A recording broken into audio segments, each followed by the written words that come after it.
Hi, this is Rick Day, and this is Optimum Success. Today is segment number 7, Property Stories.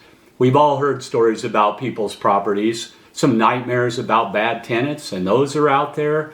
If you get into bigger multifamily properties, you have a management company usually running that, and they're running interference for you, taking care of business. So a lot of people, when they get to a more successful place with real estate, they may get into multifamily, multiple apartment groups, this sort of thing. Then you get the property managers. Some people do that for homes as well.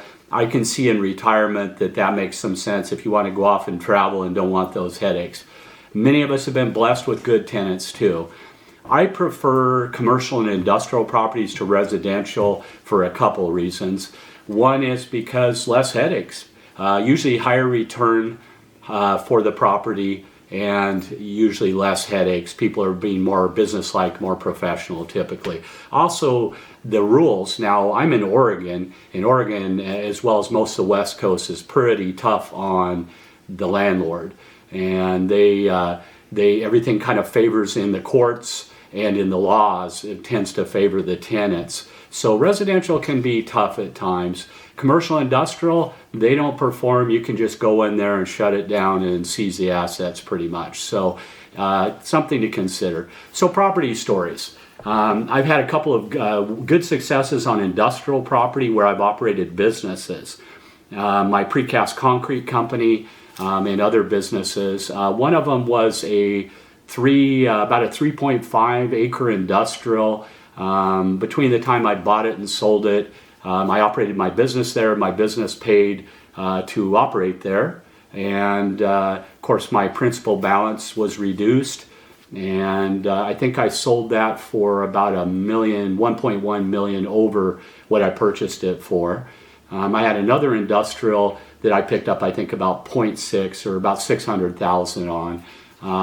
In both cases, I operated businesses on those properties, and they cash flowed. In the good times and in the poor times, they met expenses.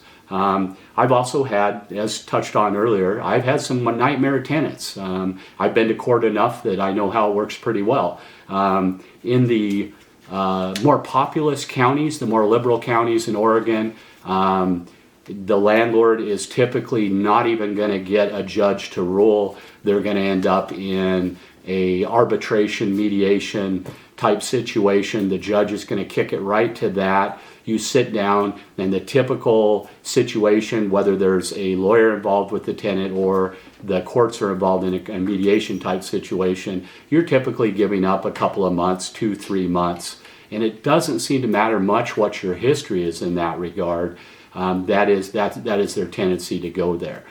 They've changed notices in Oregon. You used to have a 72-hour non-payment of rent notice. I believe that's now a 10-day notice.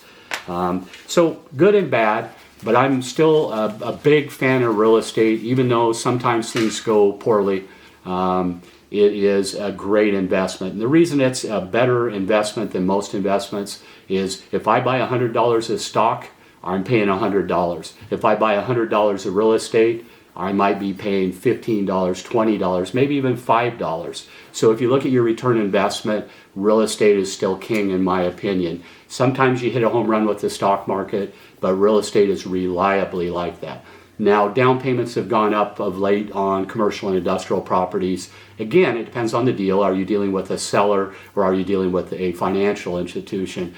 Those down payments, say for instance on residential, you used to get some small downs, 3%, 5% on special type loans, but typically they were 20. On commercial properties, shorter term, residential is 30, commercial typically 15 or 20, and usually the interest is about a point higher for investment property versus your home. The other thing is the down payment amount, the skin you have in the game has gone up. So 20, 25%, even 30% now. So I could tell you other stories on residential.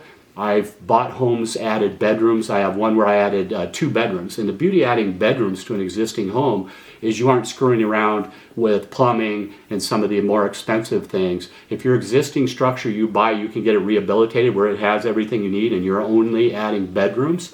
That's a great inexpensive way to add square footage and sellability or rentability to that property. Another great one is to take a garage or a carport and bring that to inside space. For adult care home facilities, I understand some of those people, and they're packing them in tight. They're putting in 3 to 4 bedrooms and a bathroom in a 20 by 20 garage. Seems like a pretty tight fit to me, but that is done. In the past, what I've done is I put in 1 or 2 bedrooms in a unit like that. I've also put small commercial spaces, massage places, hair cutting places, that sort of thing, where we modified garages to accommodate those businesses. Because if you have an ADU, a room to rent, a business on the side, obviously you're utilizing that space, or if you're adding a couple of rooms, you're adding value. So I look for distressed properties that I go in knowing that they're distressed, and I vision what they can be, and that's how I've made a decent amount of money over the years doing that. Thank you again for joining us in Optimum Success. I'm Rick Day. Look forward to seeing you again.